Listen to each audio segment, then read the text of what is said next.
Okay. Hi, sir. We are going live. Please start. Okay. Sheetal ma'am, Hi, everyone. now over to you. Yes. Yes. Thank you. Good morning, everyone. Welcome you to the second webinar. This is almost like an extension to the previous one that we had few days ago. And I'm speaking on behalf of SOCHAM as their chair for IPR Council. My name is Sheetal Chopra. I have along with me three eminent panelists. You've met with them in the last webinar also. We have Ravi, Madhusudan and Sudeshna. They are all from KNS Partners. Last time we could not have their presentations fully covered, and there were some very important features that were left because of paucity of time. So we thought we'll keep it for, let's say, 2 full hours today. And then we'll cover some very important things. For example, Sudeshna will be covering on the trademarks and some bit on enforcement as well, if time permits to her. We also have Madhu going second, where he'll cover about very important section of section, the Patents Act, section 3K. Just to explain you a bit on when there are inventions related to ICT, information communication technology, what are the legal hurdles that one has to overcome? What are the important aspects in there? Followed by Ravi, who will then cover extremely important chapter again, which is on IP valuation, because one is protecting your IP and the second is how do you value what is the value of it? Because unless you have valuation done for your IP, commercialization becomes impossible. Then if time permits, I'll just cover some of the case studies coming from copyright, trademarks, and patent side. Just to initiate and before I give the mic to Sudeshna, um, we did a very simple in-house research, SOCHAM did it, to find out what is happening at the level of startups when it comes to IP protection. And we found that there are barely any numbers that you can see.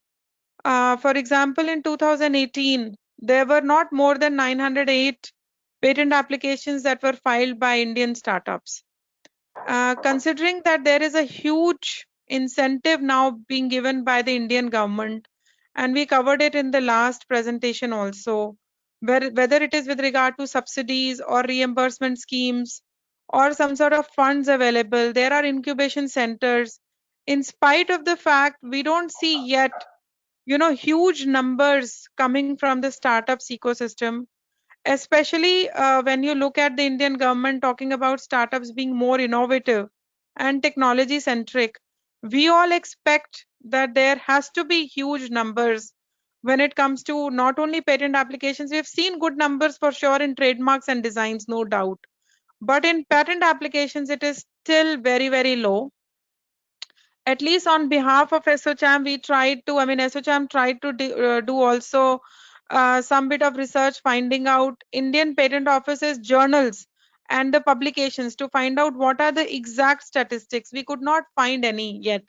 So maybe one of the lawyers here on the panel may, help us know, where do we find those exact numbers? Is there a need to go to the Indian government and check if there are any stats available or not? Also, one more request. We've got excellent number of questions last time, and also we are receiving now. People are finding a lot of trouble with regard to filing of patent applications. They are also finding a lot of trouble in terms of execution of the schemes that have been rolled out by different ministries, by different departments. Do come forward and let us know, because SOCHAM will be more than happy to make a submission, a white paper submission to the Indian government and see if there is any resolution that can be done.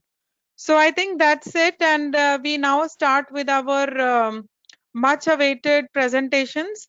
If Sudeshna, you can be given the link to share your presentation, please go ahead. Yeah, Sheetal. I'm yet to receive the link. Okay. Okay. It must reach you soon. 1 second. Yeah. So can you all see my screen? Not yet. We can just, yes, now we can. You can see. Okay, great. Yes. Thank you, Sheetal, and thank you, Asucham, for giving us this opportunity once again.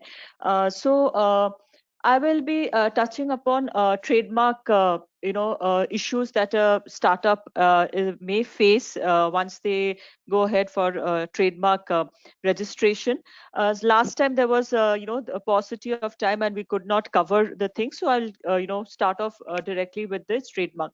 So when we start say intellectual property, what do we mean by intellectual property, and what are the different forms of intellectual property that a startup can protect? So when we refer to intellectual property, it means something that you are using by the you are creating by the use of your mind. It can be an invention, it can be any literary or artistic work, it can be names, symbols, designs, anything that is used in commerce.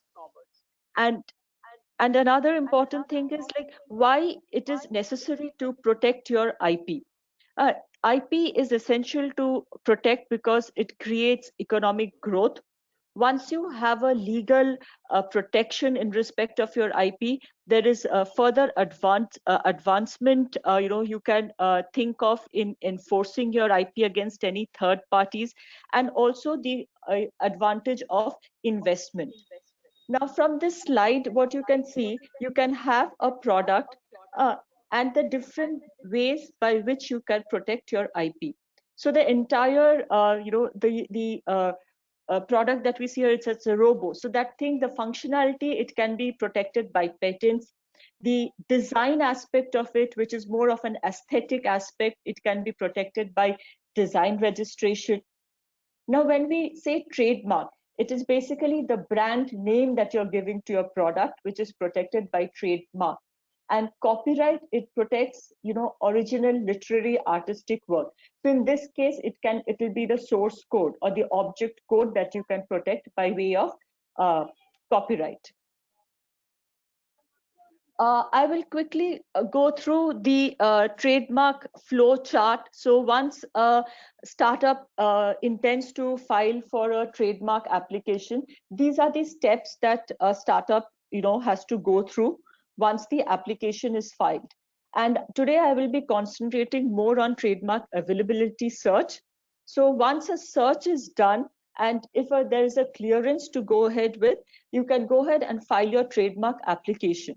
Now, when an application is filed, you will get an application number from the trademark registry, and that number is a constant number. So no matter if you're using your trademark for like 5 years, 10 years, or even in 100 years, that trademark application number remains constant. It doesn't change. And that is how, some of the trademarks which are still active and which is more than 100 years old, they are, we can find those trademarks by the application number that is there. Now, once a trademark application is filed, the registry will normally do an internal search to see whether there are any similar or any identical marks already existing in the register.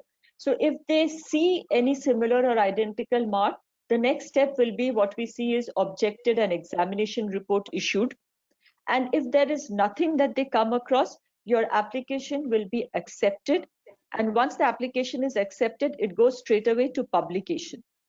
Now, in the event an examination report gets issued, now what is the next steps that happen? We will see a examination report being issued. Now, you will get a 1-month time frame to file a response to that examination report. And then there is a show cause hearing that gets appointed. And after the hearing, based on the outcome of the hearing, it can either get accepted or it can get rejected. Now, if it gets accepted, the next step will be publication in the journal. And any mark that is published in the journal, it is open for an opposition period of 4 months. So if it is not opposed, it goes straight away, you get a registration certificate. If it is opposed, then there is an opposition proceeding that happens, and it is lengthy proceedings, which I will not touch upon in details in this presentation, but it's a separate procedure altogether. So a lot would depend what is the outcome in the opposition.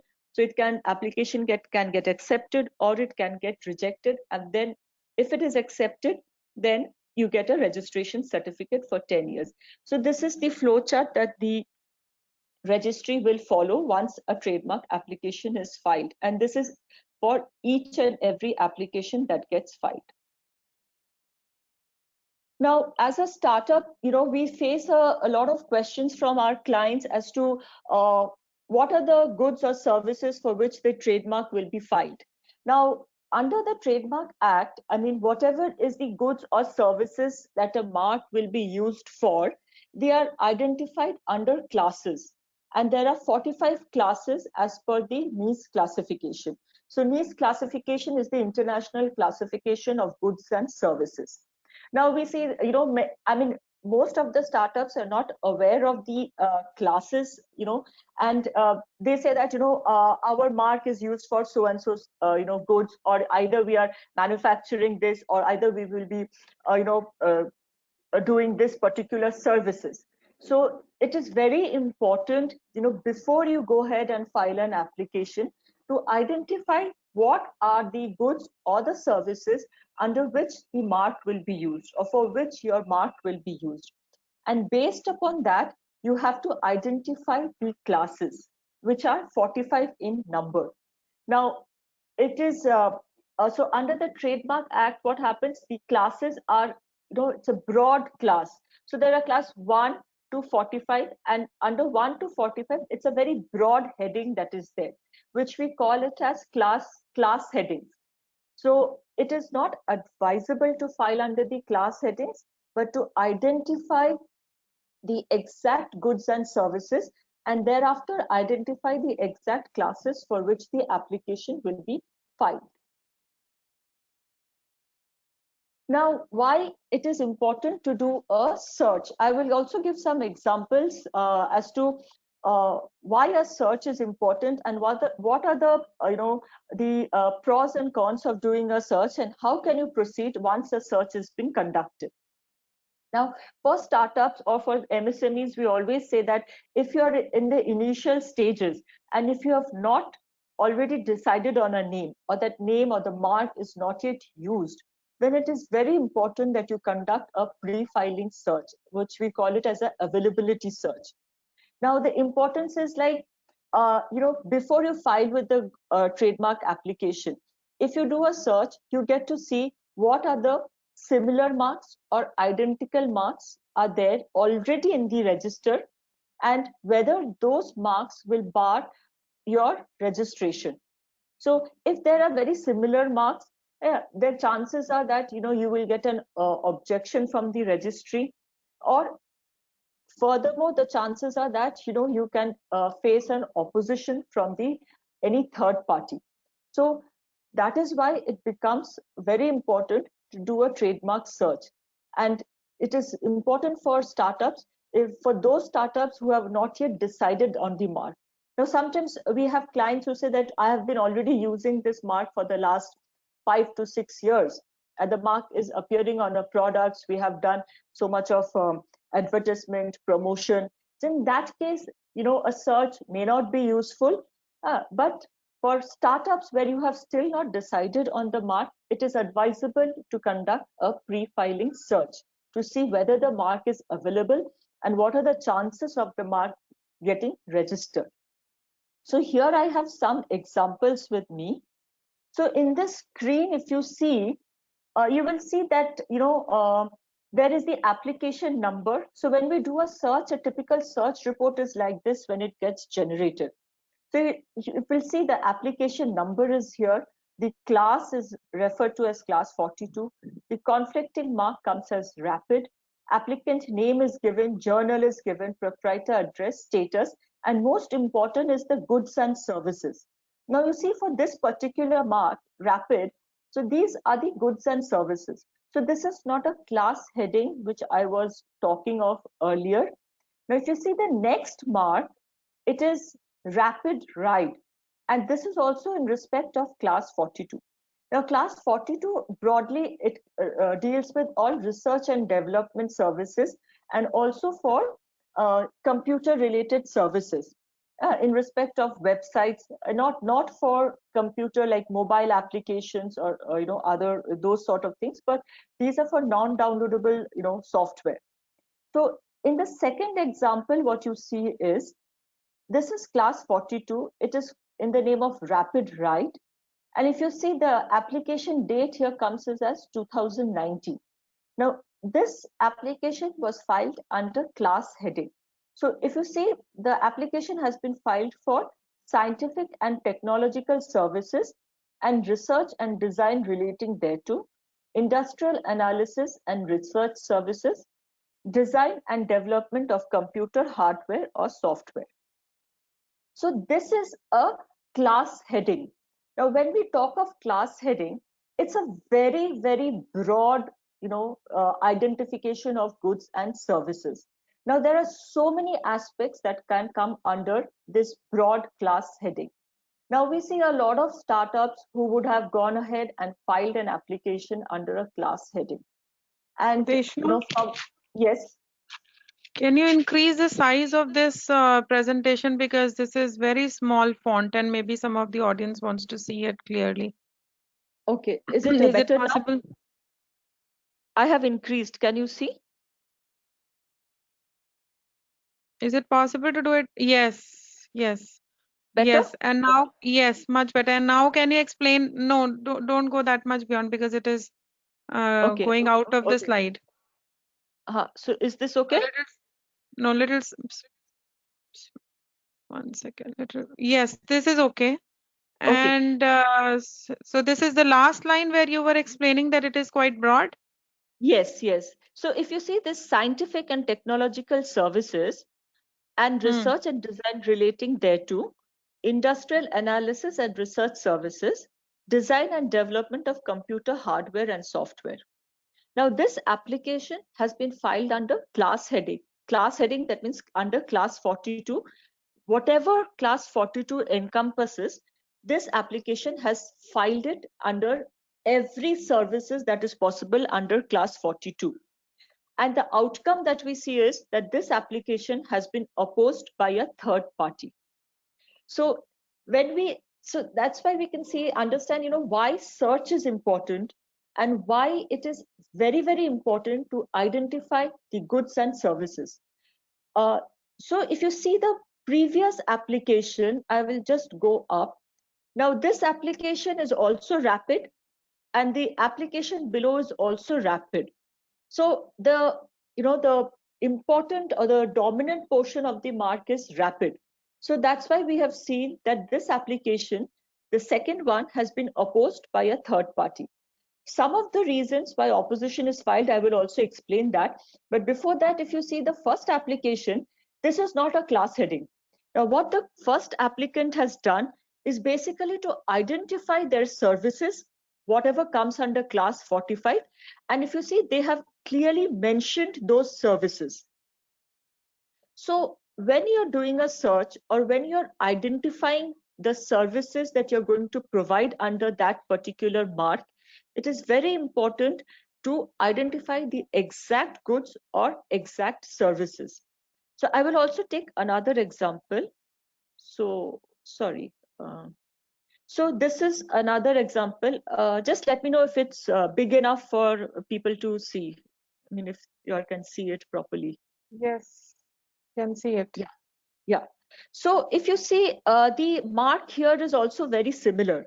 This is in class 9. And if you see, this is Grid iOS. The applicant name is given, the proprietor address is given, and also the status is given.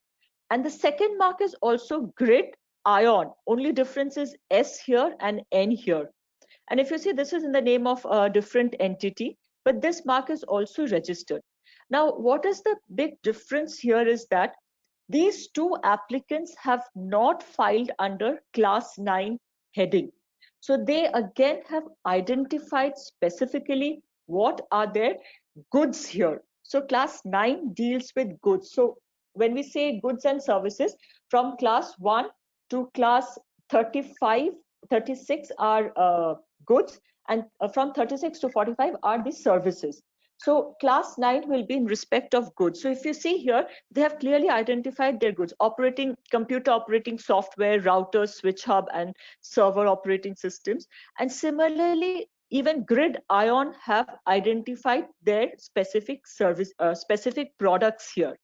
Now, when we are doing a search, how can we tell you whether your mark is available for registration or whether it is available for you to use or not? So, for startups, it may not be possible for them to go through the search result in detail, see what, the outcome of the search result is.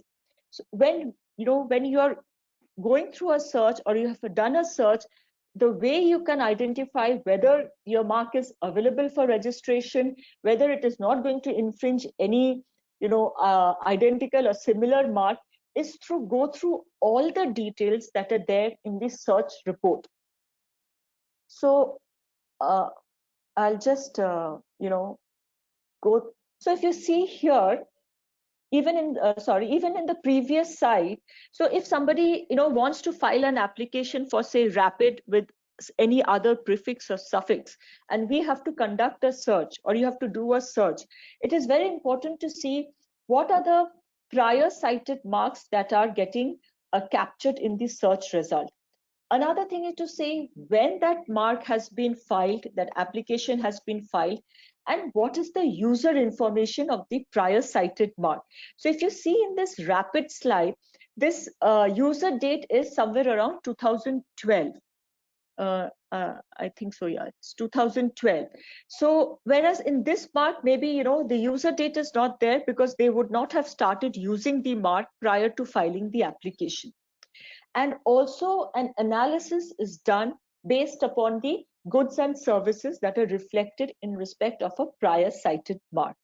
So that is where conducting a search, getting a clearance, report based on the search is very important for a startup.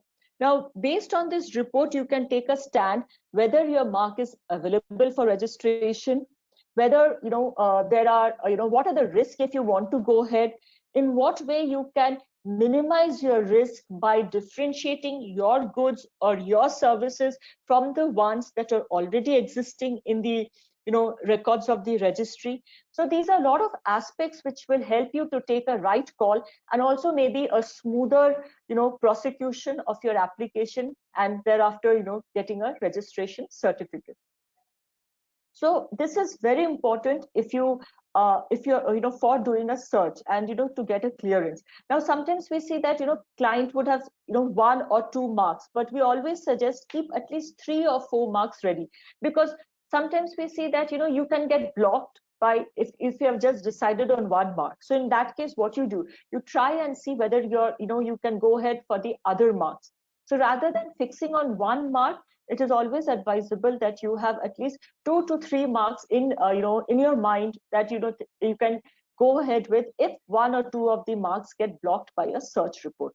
Now very frankly, one of our clients came back to us and they were like, we did a search, but we also saw this mark was already there, but we didn't think that it would cause any problem, but now our application is opposed by that same entity. Now, even if you do a search, if you're not sure, please take professional help to understand what are the risks involved if you go ahead with the mark, and there are already prior cited marks. So that's why, for startups, rather than getting your mark, your mark being blocked by a opposition or an infringement action, please take necessary advice and then decide and see what are the risks involved if you want to go ahead with the mark, or whether the mark is clear and you can consider a smooth prosecution for your application. So that is the importance of conducting search and properly identifying the goods and services.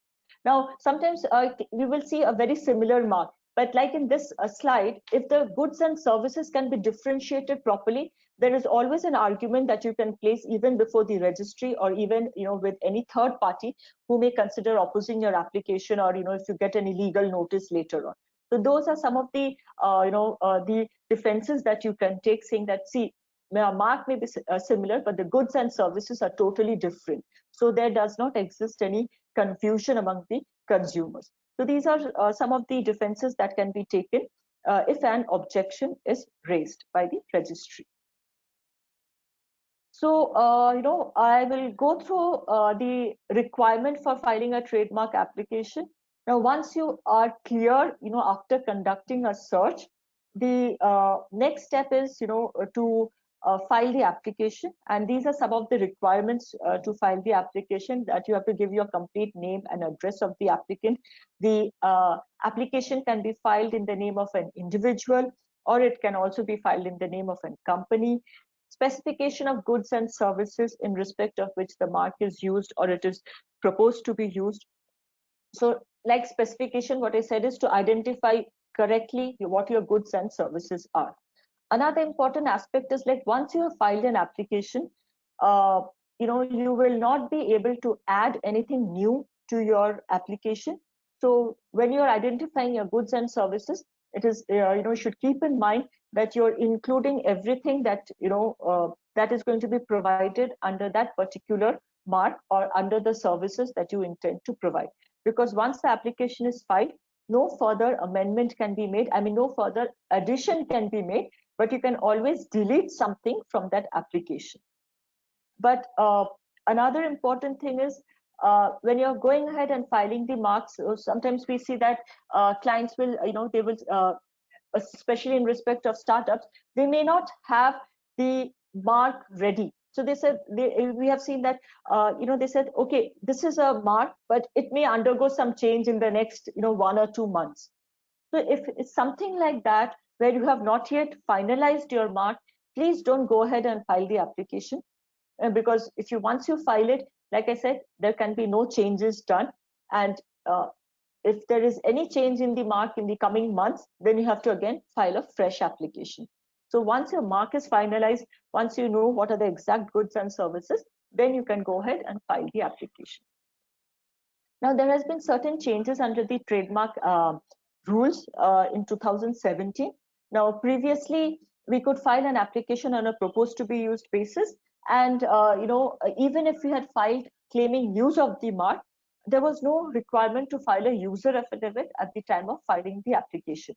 Now, by use, what we mean is, there will be some, entities who would have already started using the mark. So they may be, they're selling their products or providing the service, or, the mark may be promoted by them. So when we say use, that is exactly what we mean, that the mark is used in commerce. There has been some business generated, some commercial activity which is going on in respect of the mark. Then you can file a mark. So if you've already started using the mark, you can file the mark based on such use.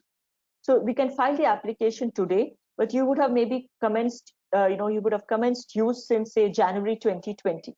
So you can, claim that use, provide the necessary documents by way of an affidavit. So it can be maybe invoices, your promotional materials, some articles that has been written in respect of the mark, just to substantiate that that particular mark has been used since, maybe January 2020. Now, there are other entities also, startups, who would want to protect their IP and would have still not started using the mark. In that case, application can also be filed on a proposed to be used basis. Now, under the 2017 rules, if use is being claimed, then at the time of filing the application, it is mandatory that you file the user affidavit, stating the exact date of use along with supporting documents. Now, the fees for startups, as well as, I mean, if you're filing it under the name of your company or even in the name of an individual, is 4,500, and this fee is for each mark in each class. So, like I first explained what classes are. So it can be that your application or the mark is used in respect of several classes, not just one class. So it can be class 9, it can be class 42, it can be class 35, if you're providing any consultancy services. So in that case, there will be 3 classes, and the official fee will be in respect of each particular class. And for startups, the government have given this initiative of expedited examination process, for which the fees is, official fee is INR 20,000, and that is also for each mark in each class. So when you're considering to file an application, these are the basic information that will be required to file a trademark application. Now, we have recently seen that there have been a lot of startups which has filed trademark applications since the Startup India initiative has the initiative was taken by the government, and as of today we see that total number of applications that has been filed by startups are around 8,755, out of which total registered applications are 3,759 applications. And if you see the jurisdiction-wise filing, you see Delhi has the highest number of applications which has been filed by a startup. There are around 2,932 applications which has been filed in Delhi registry, followed by Chennai. Chennai, we see around 2,561 applications which has been filed in Chennai. Then comes Mumbai, then Ahmedabad and Kolkata. Now, how is this jurisdiction decided? Now, if you are conducting your business based out of North India, South India, East, West, then that is how, based upon from where you're carrying on your business, the application has to be filed in that particular jurisdiction. So, you have to keep in mind that if you're filing, if your business is out of Delhi, application has to be filed with the Delhi registry. If it is Chennai, application has to be filed out of the Chennai registry.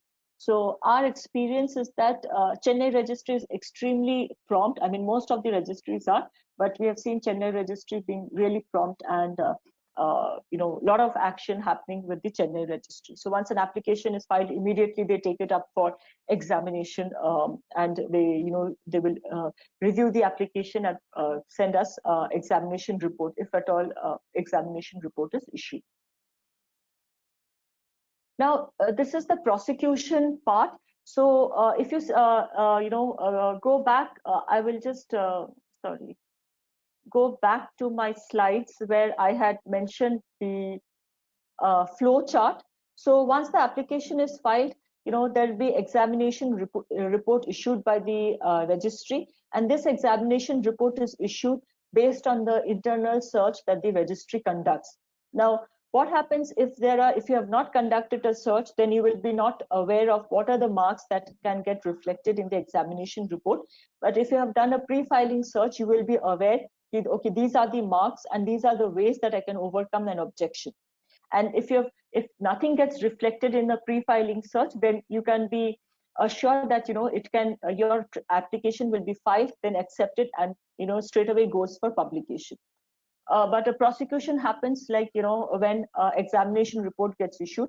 So in the examination report, if the registry sees there are identical marks, similar marks, the chances of overcoming an objection nowadays, it is slightly difficult, because registry is extremely strict if there are very, very similar, or identical marks in respect of identical goods and services.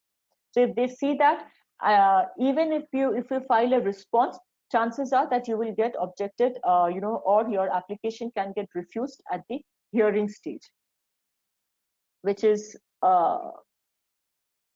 here at the hearing. So what happens at the hearing is like hearing gets appointed only when an examination report is issued, and you have to attend the hearing before the hearing officer of the respective trademark offices, and you have to place your arguments before the hearing officer. Now, nowadays we have seen, like I said, if there is an identical mark and the goods and services are similar to your application, chances are that that application will be refused by the hearing officer. So, again, it goes back to the importance of conducting a pre-filing search and seeing, what are the risks involved. Now, sometimes we have also come across, objections faced at the hearing stage. Now, that all depends upon the arguments that you place. So if a mark is similar, but we can show that, see, our goods or our services is totally different from the marks that are there in the examination report or the prior marks that are existed, the chances are that hearing officer may get convinced and may allow your application to proceed further. That is, once the hearing is done, it will go for advertisement. So what happens once the application gets cleared at the hearing stage? The next stage is your application will get advertised or published in the trademark journal. The journals are published every week, and these journals are available to any third party to view and oppose your application. Now, this opposition happens once the mark gets published and within a time frame of 4 months from the date of publication. So you can see it is 4 months from the date of publication. Now, this opposition can be filed by any third party. So if a third party feels that their mark is very similar to your mark and they have a prior use, and your mark is used in respect of similar goods and services, or there is overlapping of goods or the services, then a third party can file an opposition. Now, opposition is a long drawn process because a notice of opposition is filed by the third party. If you want to go ahead with the opposition, then you have to file a counter statement within 2 months from the date you receive the notice of opposition. Thereafter, there are evidence stages that take place. So evidence is you have to file evidence showing that your mark is in use or how your mark is different from the other, from the party who has opposed your application. And this evidence is in respect of both the opponent as well as for your application. And thereafter, a hearing gets appointed by the registry. So normally oppositions, we have seen it takes at least 2 to 3 years to for a hearing to get appointed in the opposition and for the matter to be resolved. Now, at the hearing, if the registrar feels that, okay, no, the mark is different, the goods are different, and there will not be any confusion among the consumers, then your application will be accepted. If not, your application will be rejected at the opposition stage. So if it gets rejected, it doesn't go for registration. So, and if it gets accepted, the next step is it will go for registration. So this is how a registration certificate looks. So you will see, if I can increase this size. So it deals with the applicant name will be there, applicant address, the application number, the date, the goods and services, and your mark gets reflected here. And on the other side, it is the renewal certificate. Now, once a trademark is registered, it can be renewed every 10 years.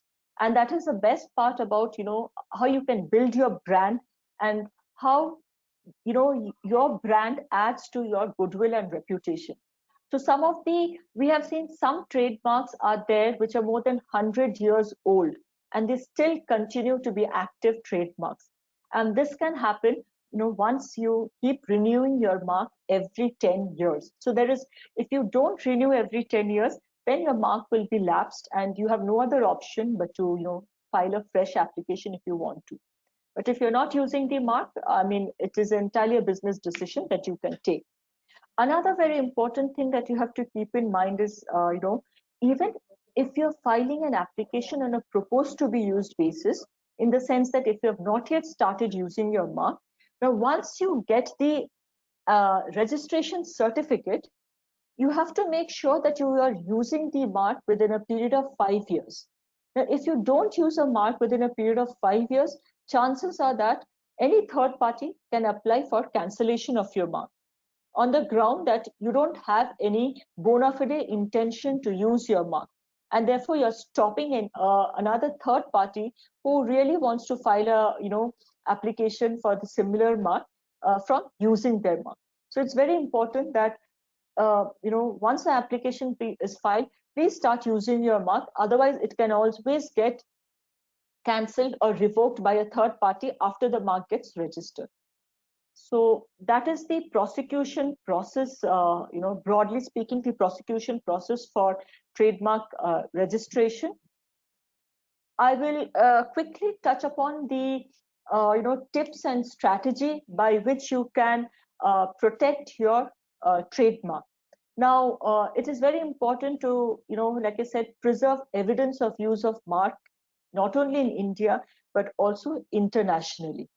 And how you can do, the date your mark was first advertised in any in any journal, in any magazine, any newspaper. Please keep all those information with you, because that shows that and you can substantiate the use of your mark from that particular date, including invoices. So very frankly, we had one of our clients whose mark was used from 1928, and they had actually preserved those documents, and we were able to show before the registry that, see, this mark has been used since 1928, and therefore they have prior rights and superior rights in respect of their particular mark. So it's very important to preserve all these evidence of use, not just in India, but in any other jurisdiction where the mark is being used. Also, record of successful actions that you have taken. So if you have sent any legal notice to any third party or any opposition actions you have taken, those are something that you need to preserve and keep it, so that you can show that you have taken action against a misuser or any infringer. So other things, like I said, is original advertisement of the mark, original brochures, and most important, the earliest brochure, invoices which identify the mark. So it's very important that your invoice should have the mark reflected on it.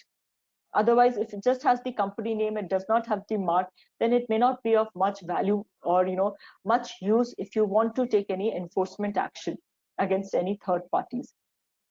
Also important is letters of recommendation, awards won, photographs that has been taken, any mention of the mark in any third-party websites, annual reports, then, like I said, unsolicited media publicity, or anywhere. So these are the documents that is very important to preserve and keep, to show the use of the mark. And in fact, when you're taking any enforcement actions or infringement actions, these are of paramount importance to have a successful result. Also important is constant vigil.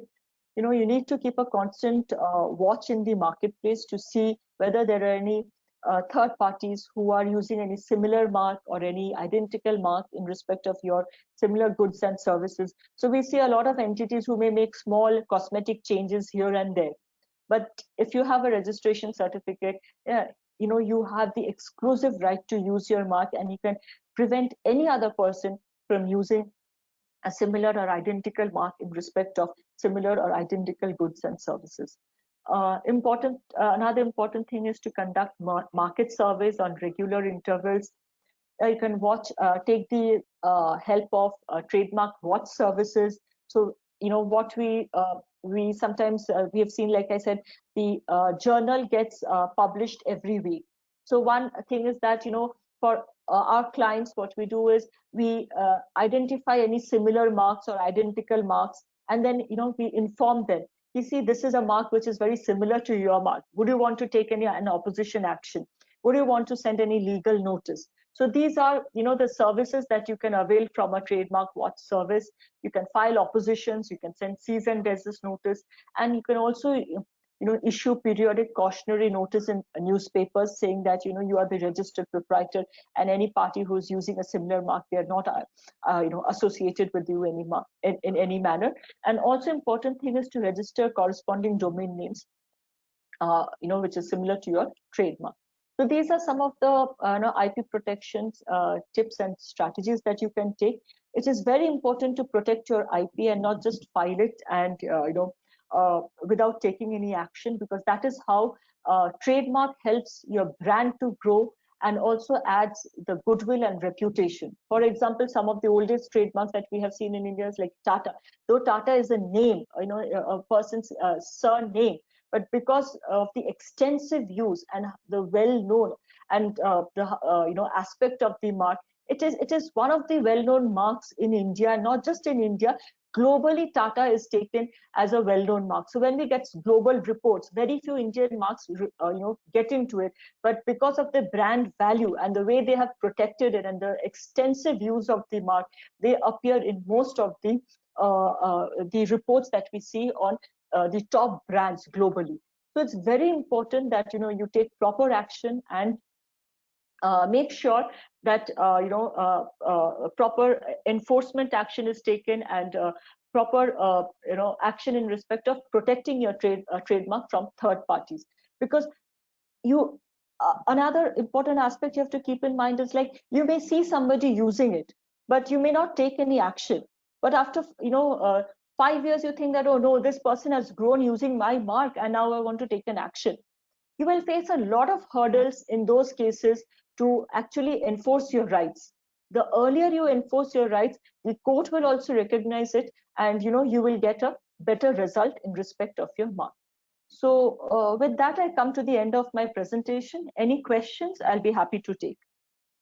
Yeah, thank you, Sudeshna. I think this was a very extensive presentation, very useful, I believe. And I hope everyone would have got a lot of responses already. I have a few questions for you that I've received from some of the audience. Shall we take it Yes, one by one? yes. All right. So the first question is, um, what can we do if the application is objected, is not objected? Or just 1 second, this is not showing full. 1 second. Okay, so it says, what can we do if the application is objected and there is no progress in the status for last 3 years? Yeah, so we have seen, see, like I was saying, the registries become really swift and fast in the last few years. Initially, we would see that there was a lot of backlog in the registry, and they would take a lot of time to examine the application. So if your application is objected and nothing has happened in the last 3 years, we would suggest that please follow up with the registry to see where it stands, because nowadays, not nowadays, in fact, the last 3 years, we are seeing that we have really fast tracked the registration process. And for some of our clients, we have obtained registration certificate within 6 months. So if it's stuck somewhere, please follow up with the registry, follow up with your concerned person who's taking care of your application, and tell them to follow up with the registry, because hearing gets appointed based on the application number. So if it's objected and they have filed a response to the examination report, they need to follow up to have the application appointed for a hearing. So Sudeshna, one question, I think a very basic and fundamental. If to my application someone has objected, isn't there an objection period? There is a time period, right, within which trademark registry must act. Like Yes. for patent, it's 1 year. Within 1 year, you have to put to a grant. Otherwise, it's over. So here See, it's already so many years gone. yeah, see, thing is that Sheetal, initially the registry had lot of backlogs. So even if there were time periods, they were not able to follow up with the, or maintain that time frame. Now, the only thing that we can do from our end is to follow up with the registry and make sure that the application gets, in queue for hearing. Because Okay. once an examination report is issued by the registry, the applicant has 1 month time to file the response. And after Yes. that, normally we are seeing nowadays that after the response is filed, within 2 to 3 months, we are seeing that a hearing is getting appointed for the recent applications. And recent applications, it is like really fast track, getting fast track. So if this application is pending, the only thing right now what they can do is follow up with the registry to get it in queue for the next stage of the prosecution. It can be All, hearing or advertisement or whatever is the stages, they have to get that done. all right. So the other question on trademark, and we'll do it quite quick because I think it's already 10:54. So it says, what is the usual process for trademark approval? Is it 5 months or more than that in the best It case? is not, in the best case, like I said, if there is no objection from the registry, that is, if there is no examination report issued, you can get a registration certificate within 6 months, which we have got for many of our clients. If not, it takes a Okay. little bit more, 1.5 years, if there an objection is raised. Yeah. All But right. 6 months, you can get a registration certificate if it's a very smooth process with no objection at all. Okay. So another question is regarding trademark application. Kindly Hmm. throw some light on how and where to file the request. I think that was adequately covered by you, right? It's the Yeah, trademark yeah. registry. at Dwarka office, and where all Yes. other Yeah. So which if all the places? applicant is based out of North India and has a business in Delhi or in the surrounding areas, so they will be filing it in Delhi. If the applicant is from South India, so they will be filing it in Chennai. If it's east, it is Kolkata. Then we have Mumbai, and now we have Ahmedabad also as a jurisdiction to file the applications. So one question as a follow-up on this. So in patent side, there is a common pool where you don't have to worry about which jurisdiction are you in. You can actually file your application from wherever. And from Hmm. the central repository, it is then assigned to different examiners. Isn't Hmm. it the same protocol followed in trademarks? No, no, no. Trademark is not like that. So you have to file as per the jurisdiction. So Jurisdiction. if it is not filed in the correct jurisdiction, then you may get an examination report only for this issue. All So it right. is very important to file it as per the jurisdiction. Okay, so as ASSOCHAM will be sharing all the presentations with the panelists. In your presentation, please provide a link per jurisdiction where and who all can file. I don't think it was No, right. yeah. Okay, and then there is also a follow-up question within the same. It says, do we need to go to a trademark attorney, or So it can it all be depends. filed by the? Yeah, Yeah, say it all depends. individuals can definitely file it, but we would suggest that you take a professional Help. advice or help so that your application goes through smoothly. Because from our experience, what we have seen that many people have filed it themselves, or or through some online these portals, but they have faced problems and have come to us at a stage where the help that we can provide to them is very minimal. So it is always advisable that you take a professional help, understand what is needed, and then it is entirely up to them whether they want to file it themselves or through a professional. Yeah, and there is one question I think that goes well for Ravi, but we won't take it up right now because we are still confined for this presentation of Sudeshna to trademark. So it says if there is a long time lapse between application and acceptance of the trademark, in Hmm. that case, shall we apply afresh? No, no, not required. See, until and unless your mark is abandoned or there has been any order issued by the registry saying that the mark is abandoned for lack of prosecution, there is no need to file for a fresh application. But yeah, there has definitely is a need to follow up on those applications. Okay, and if the trademark is registered, let's say, can Hmm. it be applied again? If it is Sorry, if it is already, rejected. If it is yeah, rejected, can yeah, it be yeah. See, applied again and will it get registered then? yeah, see, I mean, the thing is that if it is rejected, you have to find out ki, you should know the the reason ki reason. why it got rejected, so that when you're filing a fresh application, you don't make the same mistakes. Because if you're filing it in the same manner what it was filed earlier, chances are that it will again get rejected. So you need to do away with the mistakes, and then file for a fresh application so that the chances of registration are much higher in that case. All right. I'm not too sure if it is really a trademark related question, but it's quite broader. It says if any good has been in production since time immemorial by a group of people. This substance is recently started its production by some other party.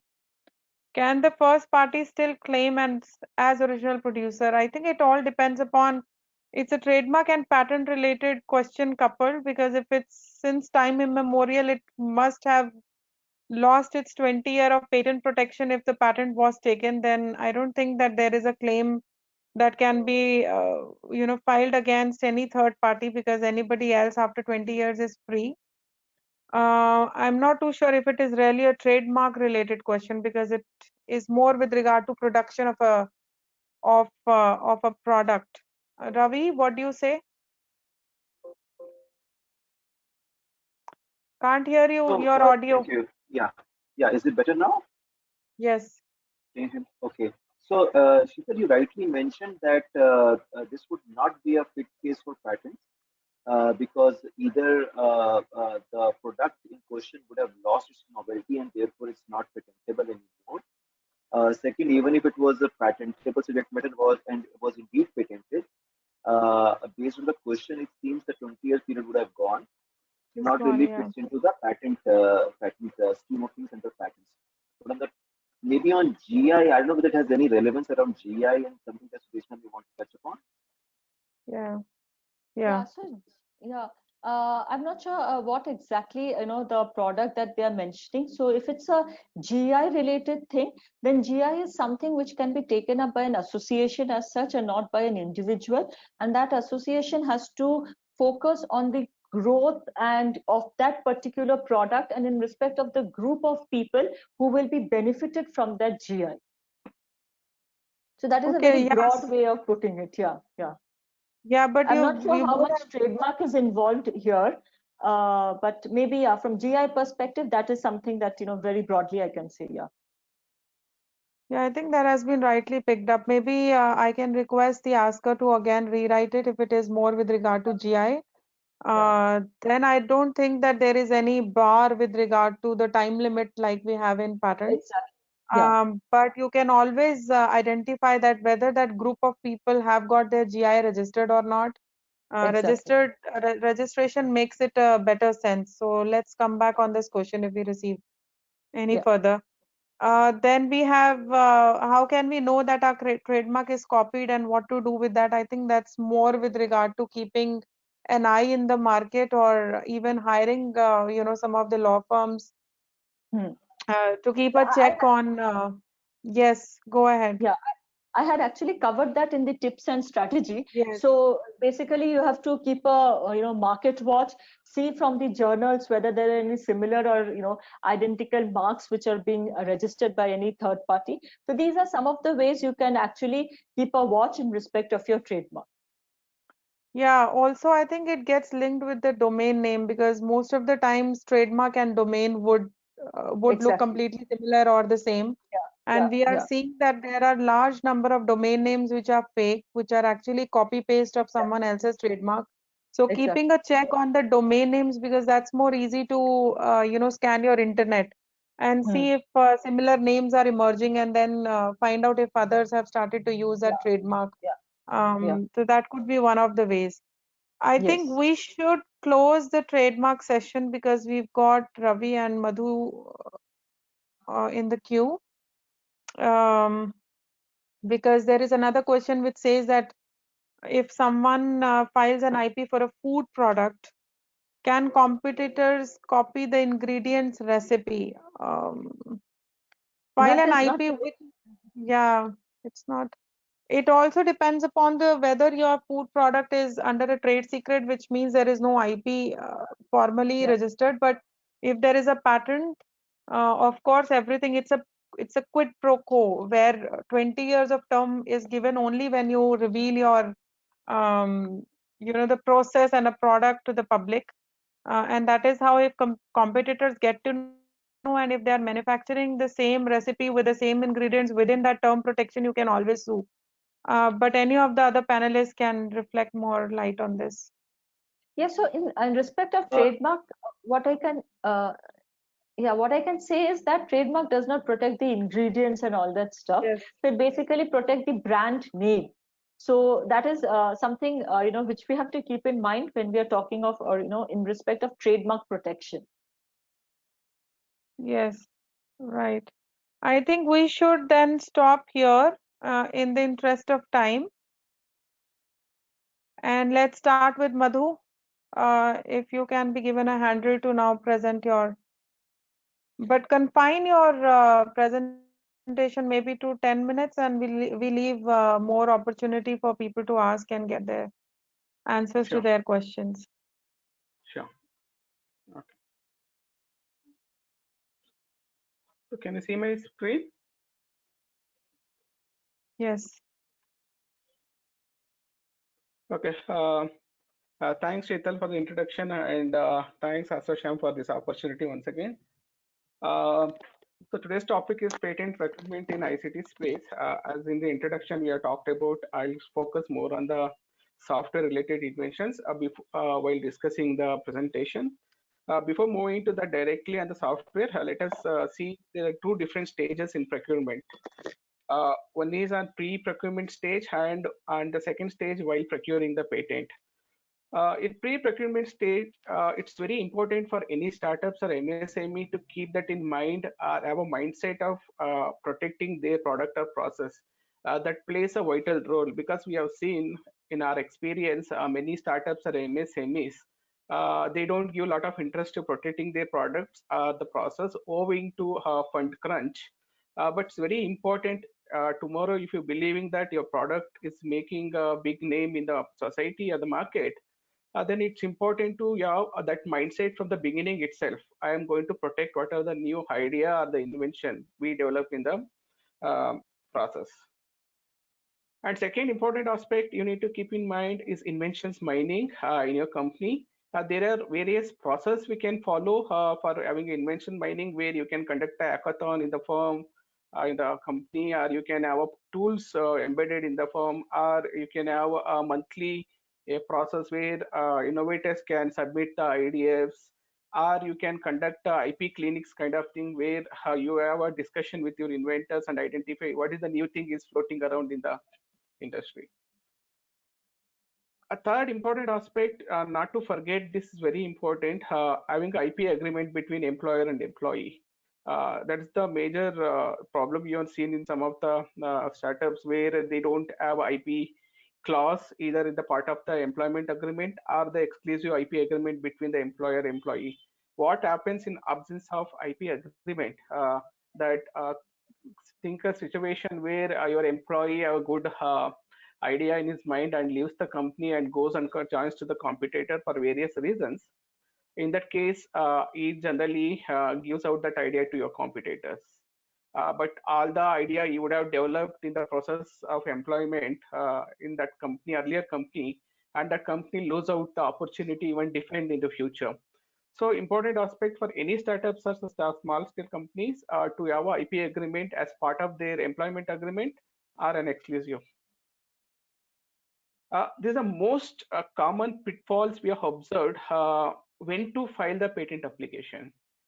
Because the startup companies or small companies, they always want to showcase their product as quickly as possible to bring to the product to the market, or have a discussion with venture capitalists, or they want to publish on exhibitions. If they do that without filing the patent application, so they lose the novelty or non-obviousness feature of that invention. So timing is very important when to file the application. So make sure that if you have any inventions in your mind or in your company, and you file the application before doing any of these activities, you're offering for sale or you are done the sale already, publication or exhibition, even publishing your idea in your own website or publishing in one of the conferences, that leads to destroy of novelty. And also type of application. So there are two ways we can go ahead and do it. For example, if your invention is still in the beginning stage and you are not validated your invention or workability of your invention, so you can always select there is an option called provisional application. So you can just, that acts as a placeholder where with a limited information on your invention, you can file the patent application and reserve the right of your invention. So within 1 year from that provisional filing date, you can file the complete application disclosing more information about your invention. So during the procurement stage, as rightly even Sudeshna mentioned, conducting search is very important, be it the trademark or the patent.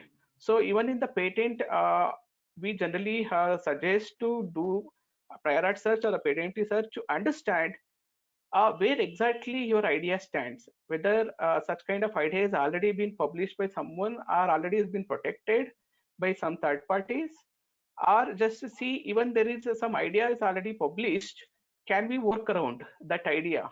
So that benefit would give if you do the patent research before filing the application. So because you would have spent a lot of money and effort in bringing up the new invention, and you without conducting such, you go ahead and file the patent application. Down the line, 3 to 4 years, patent office comes back and tells, see, some third party has already filed the same patent application and discloses your invention in that. application, then you lose the opportunity to protect your application. So idea is to make sure beforehand you have placed your application in a proper manner. So while drafting application or while protecting, just focus on your competitive advantage. What is that idea you are trying to protect, so that you get a stronger protection, broader protection. At the same time, you avoid third parties working around your invention. And striking right balance of quality and quantity of patents are very important. So as a startup, you need to keep this in mind. You have a right size of patents, quality of patent, at the same time quantity as well. So one patent does not sufficient enough to keep you deter from the competitor copying your application. It's also very important whether you just want a patent or enforceable patent. So it's very easy to get a patent, and but it's also at the same time it's very easy to some third party filing the opposition after getting a patent, or moving to the court and revoking your patent. So that's very important when you're trying to get a patent. Make sure that your patent is enforceable at different level, in the, for example, in the court or at the PAB or with any other different forums. Patent is a techno-legal document. This is something we have seen regularly, where many people, to avoid the cost, the expenditures, they start drafting their own patent application, and they file the patent application. When it reaches to the examining stage, they approach to the IP expert for the opinion. So in that stage, it will be very difficult even for the IP expert to give a broader support, owing to the problem that the patent application wouldn't have drafted in a right proper manner. So patent is always considered a techno-legal document, because most of the engineers who develop their invention are purely technical in nature. So but when you draft a patent application, it turns into techno-legal application. So every application or a patent specification has a two major embodiments. One is description, another one is the claim. Claim is where actually we're going to draw a boundary with respect to your product or process, and we also make sure that when a competitor is not able to turn around or build around your idea. So that is very important. So suggestion is to seek IP expert opinion from the beginning itself, so that they can draft a patent which actually sails through very smoothly in the patent prosecution stage. At the same time, if it is opposed, it goes through the court of law as well. So another important aspect, since I'm talking about ICT space, Section 3K. Section 3K is something, is artificial exclusion in the Patent Act, which Section 3K stands for 4 different aspects: mathematical method, business method, computer program person, algorithms are not patentable. This is generally notion in all the startups or software companies, or softwares are not patentable. That people need to keep in mind. Sir, patents have been obtained for the software patents as software applications as well from the long time. Been practicing in this field a very long time, and been able to see many software companies for get the patent.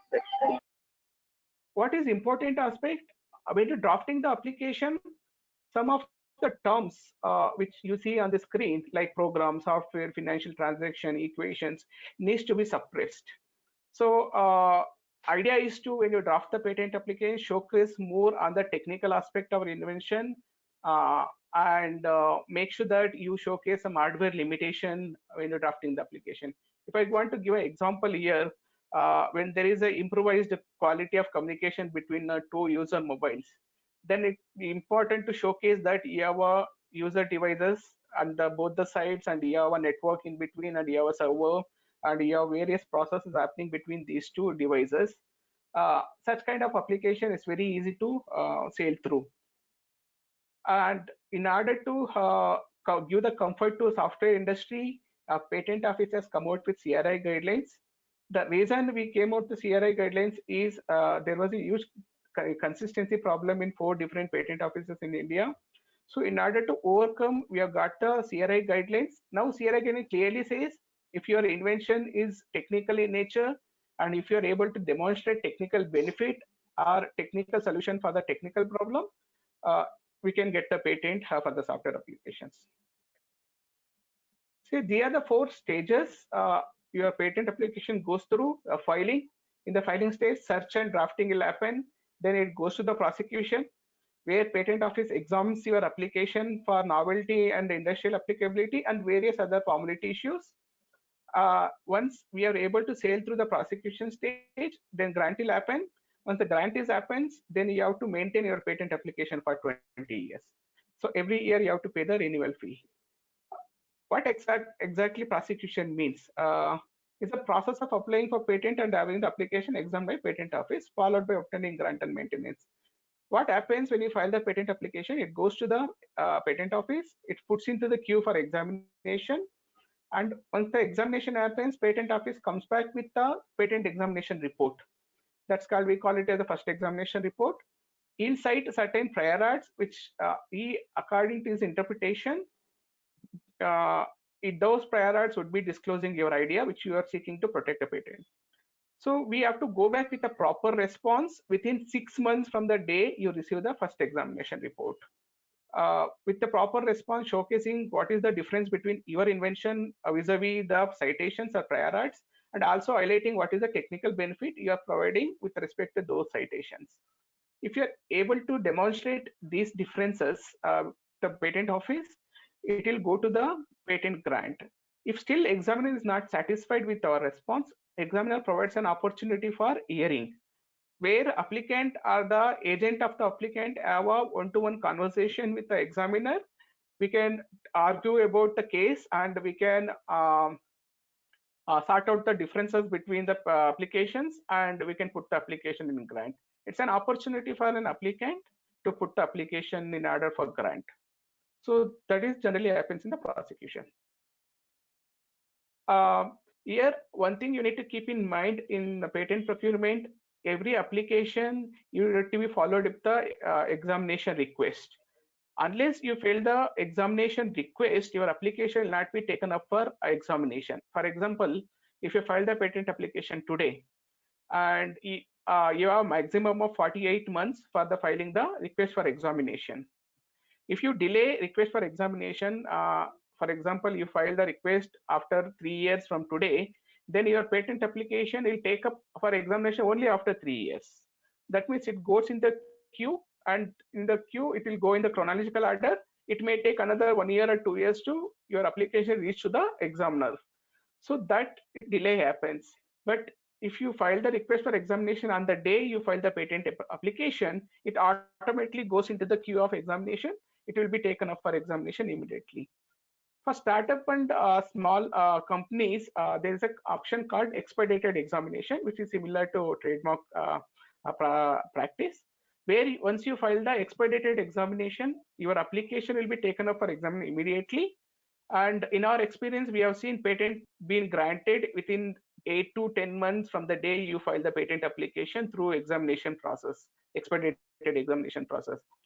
As against ordinary application, it generally takes 3 to 4 years or 4 to 5 years nowadays. And in the process of prosecution, if any third party files the opposition, which is very similar to again trademark practice, there is an option for any third parties to file a pre-grant opposition any time before the grant of your patent application. The third party can oppose your issuance of patent, and in that time it enters into pre-grant stage, and then there is a different process to be followed that can be taken up in separately. Even after getting a patent, there is an option for third parties called post-grant opposition that has to be filed within 1 year from the grant of your patent.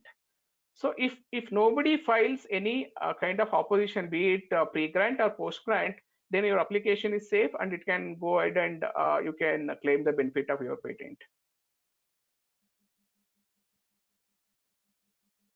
So that's it from my side. I'll be happy to take up any questions. Thank you so much, Madhu. I think this was again a very good presentation, and let me tell you, I mean, for all startups who are part of this, these webinars, you must definitely take opportunity to hear all the presentations very carefully, because there are a lot of interesting facts that panelists are sharing. Patent is, it is understood to be a very complex animal as against trademark and copyright. But I Yeah. think it is equally interesting as well, considering that it's related to complex technological inventions, and there are some very useful questions also coming up for Madhusudan you to reply. So there is a first question which is on what is the cost of filing a patent? Yeah. See, it varies. It depends on what kind of attorneys you approach. As I said, there's a two different ways you can get. Is just a patent or enforceable patent. It varies from attorneys to attorneys. However, the official government fee is very minimal. For a startup, it is 1,600 rupees, and there is an examination fee of 5,000 rupees. Or if you want to expedite that application, maximum of 20,000 rupees you have to pay. Apart from that, there is a professional cost associated with that. It varies from attorneys. You can get attorneys who can draft the application from 25, 30,000 to you can get the application attorneys who can draft the application in 1 lakh rupees. So as I said, the quality of the patent application is very important. That is the basic, most important aspect for getting a patent. And tomorrow, if you want to enforce your right in the court of law or want to sue some third parties for the infringement, it is very important to get enforceable patent. Okay, and the other question is exactly on what you mentioned, the difference between enforceable patent and a normal patent. Yeah. So generally what happens, patents, like if you can draft and showcase some differences, you can get the patent. And tomorrow, if third party opposes a showcasing that there are prior art already existing and you are not taken care of those prior art before drafting the application, when you draft the claims, you have to make sure that you overcome those prior arts by drawing a boundary around your claims. If you don't take care of that, patent office by oversight may issue the patent, but if there is a third parties who are interested in that product, they can tomorrow come back and file post grant opposition or revocation in courts. In that case, your patent will not stand. It will become very weak, and somebody can make sure that your claims are not strong enough to overcome the prior arts which is already existing. So whereas in enforceable patent, we'll make sure that any patent, when we draft the patent application, we would have looked into the prior arts or the competitor products or competitor patents, and we draw a boundary in certain way that we can overcome tomorrow if someone files the post grant opposition or the revocation as well. At the same time, we make sure that your claims are not limited to scope of your product, what is already you developed, but also any turnaround your competitors may wanting to do at the later time. So we foresee the product next to 2 to 3 down the line, 2 to 3 years, and we make the changes while drafting the patent application. So that kind of patent would eventually sail through even the court of law. So idea is not Okay, only so getting the patent through patent office, but it should be that if there is an infringement process, you should be able to get the benefit of that patent. right, so both infringement process or invalidation, either. Either. So it's like some your patent which is able to stand the test of time. I mean, whether it's a revocation, opposition, or at the time of litigation, how strong are your patent claims, or how easily or how weak it is to invalidate them. I think that's what you meant, Madhusudan, because you can only enforce or assert your rights against other only when your own patent is strong enough. And Madhusudan is just trying to let you know of a strategy where you can continue to, be careful what you're filing has been appropriately fenced. There is no infringement with regard to prior art references, or it's a novel and a useful invention that is also non-obvious. So, but this enforceable patent, it's not a legal terminology, right? It's just the way that you're trying to explain the audience. Very much, yes. All right. The next question for you is that regarding filing a patent, what is the process? And I think you covered the process last time a bit. And what all documents and details are required to be filed? It's a very broad question, but if you can just briefly explain. Quickly, I can say there is 4 different stages in the process of getting a patent. One is like a filing stage. where you have to do the search and drafting of patent application, and filing will happen with the patent office. Second stage is the examination stage, where the patent application is examined by patent office and you get the examination report. You have to file the response to the examination report. And if there is no any pre-grant post-grant opposition, you'll get pre-grant opposition, you'll get the patent. So if it gets into the pre-grant opposition, then it goes to the different process. Then we have to go and attend the hearing or counter the opposition statements. That is out of your procurement process. So the standard process is filing, examination, a response, and the grant. They are the major four stages you have to sail through. Yeah. Madhusudan, can you do us a favor? When you finalize your presentation that can be shared with all of them, just put a Yes. list of all the documents required in a in a chronological manner. For example, there is a need for power of attorney. When do we need it? There is a form 1, form 2 that needs to be submitted.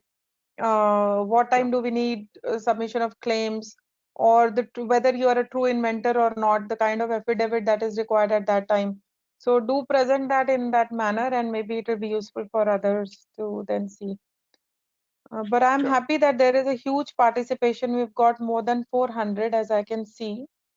And therefore, we are also receiving a lot of questions. This is a generic question. I think we should take it later. Is it essential the need of prototype device of your idea for filing a patent? It is not required. So if it's the invention is at the conceptual stage, but if you believe that the concept will ultimately at the end of the day you can develop into the product, that is sufficient enough for us. Only thing Right. what we require is how you actually able to implement your idea. Implementation of Right. your idea, it needs to be closed. That is sufficient. We don't require any product or a prototype.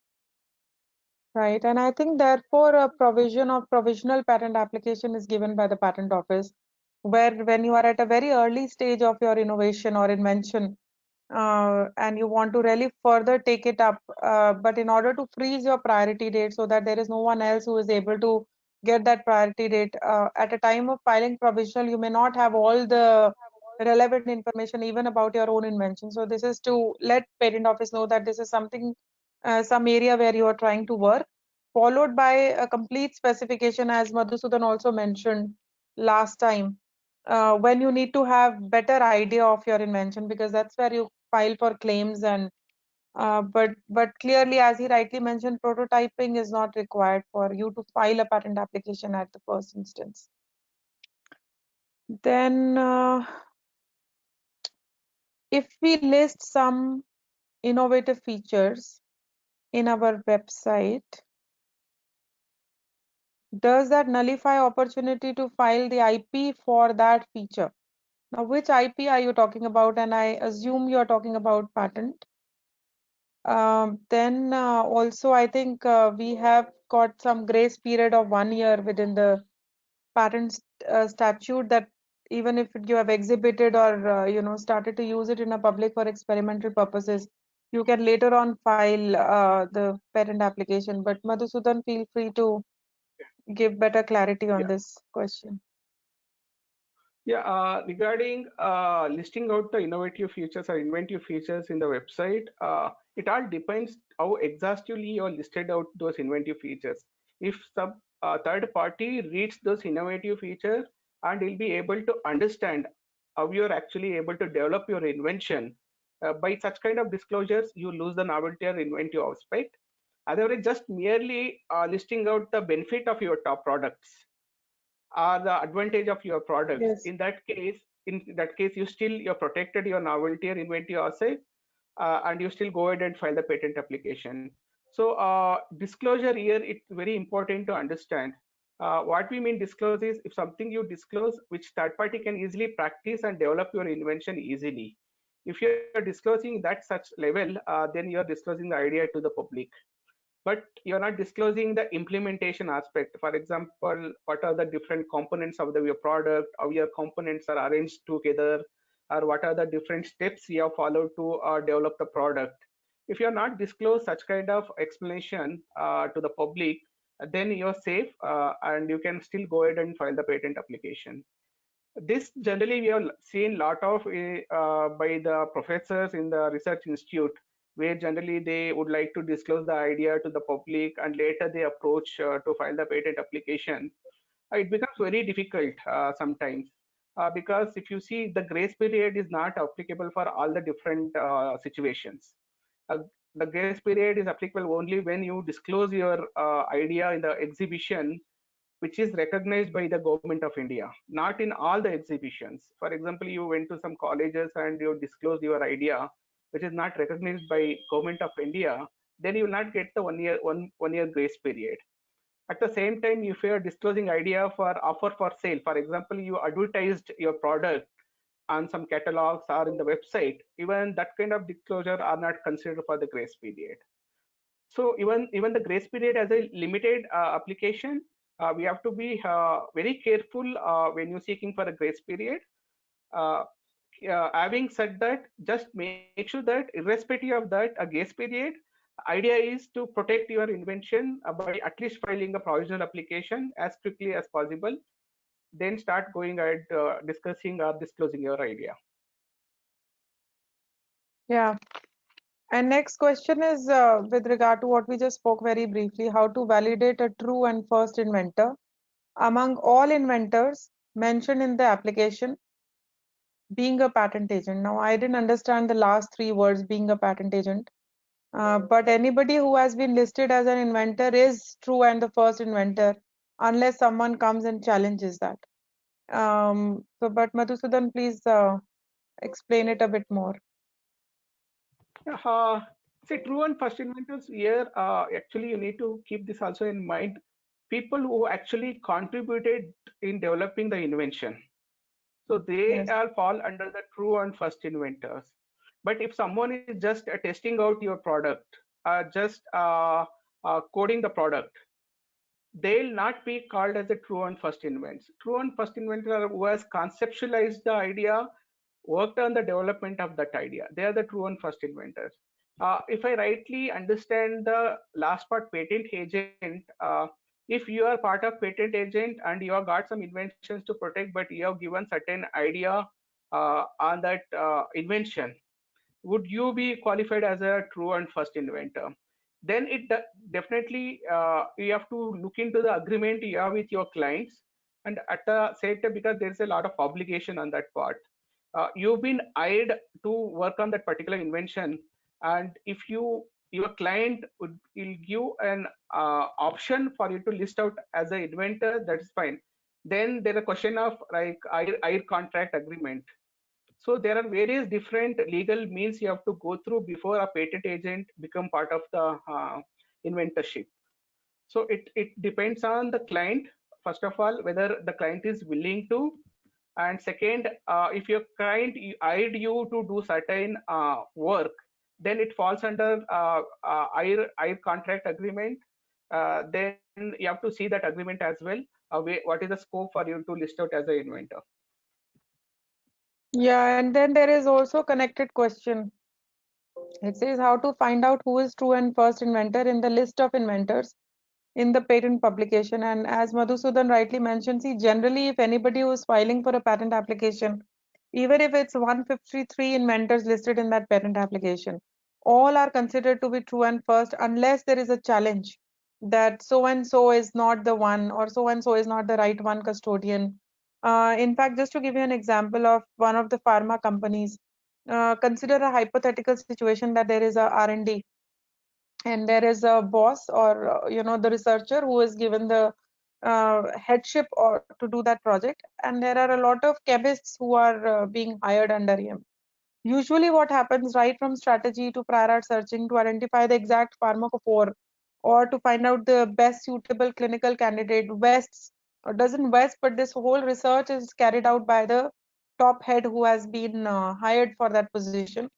And generally the chemists working under him just work on his instruction. For example, put this chemical into the other, or this is the thing that this is the process that you must follow. So every instruction which is given is, if it is given to a chemist, then that chemist is not true and right inventor. He's just working on the instruction given by the boss.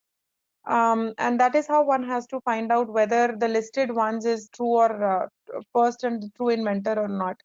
But generally, if there is an application filed by a company who is an assignee and the list is provided, the due diligence is already done before filing a patent application. But if there are any issues, then certainly it can be challenged. And that's there is no doubt about it. Yeah. So adding to that, for the patent office perspective, all the inventors who are listed out are equal contributors. Yes. Whereas for the various other purpose internally for the company, you can always have a percentage of contribution identified based on the various process you have set in the company. Then you can identify the contribution of each inventor in the Yes. development of invention. Accordingly, the compensation, other benefit will happen. So it's purely internal affairs. Yeah.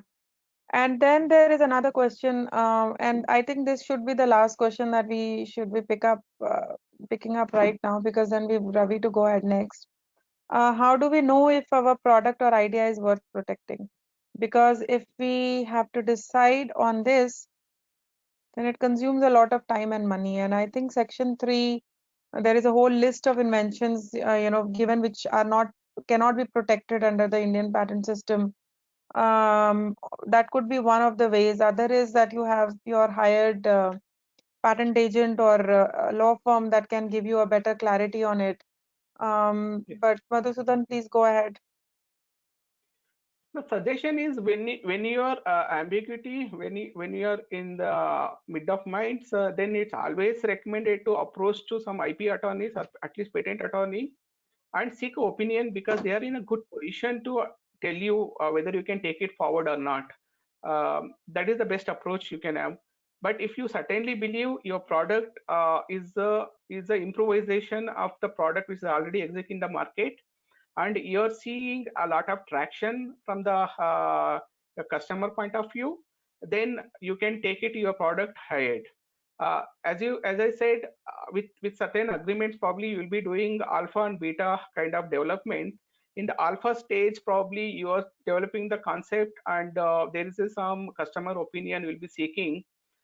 If you believe there's a lot of demand during that stage, then you can certainly see that you have made some improvisation over the existing product, and you can go ahead and file the patent application. But you don't know whether you can file the patent application or not. If you are in that juncture, then reach out to some patent attorneys, seek their opinion. That will actually be a benefit to you. Yeah, and I think there is no harm in still going ahead and filing a patent application, right? Because we've got provisional, we've got full claims later on after a year. And if it has to be rejected, patent office anyway will do a prior art search and will do its own formality check to identify whether it can be protected or not. Plus, protection is a very subjective issue. What country are you talking about? Is it India or is it US or Europe? And if you're a cosmopolitan, you're a company that is filing largely in other countries also, you should anyway not worry. Because in India, there is Section 3, there are similar provisions in other countries, and subject matter protection may change, to an extent, like we have Section 3D, 3K here, but it's not the problem in any other country. So I think, even still filing an application when there is an ambiguity shouldn't matter much if other countries are also of prime importance for you to seek a protection. Idea is you should not lose out the opportunity at later, because Yes. you realize that when you take the product to the market and there's a huge demand, or you got the success of the product, then you lost the opportunity to protect your idea. That means you are given Yes. freely to the public to practice your idea. So make sure that you file Exactly. the application irrespective of you get a patent or not tomorrow. At least file a provisional application, then within 1 year time you can do all the monitoring work or the examination or the surveys you can conduct. Then you can complete if required, or you can always drop the application without filing the complete application. Yeah, and even after filing a provisional, let's say you get a hint after a few months that it is actually not a protectable idea. Don't go for filing the full protection or the complete specification. You can just abandon it there, and people anyway would not get to know what you filed, because it's only complete specification that is published after 18 months. So no harm in receiving a priority date for sure. I think we must end here. Thank you so much, Madhusudan, for the excellent presentation. Also, Sudeshna did a very good job on the trademark front. We'll now go to the third one, which is by Ravi on the IP valuation. After the protection is done, I think it's important to find out what is the value of your IP, how much important is it for the market, and that is how Ravi, please take a handle and show your presentation and go ahead with it. Yeah. Just one second. Yeah, we can see your presentation. Excellent. All right. Just one.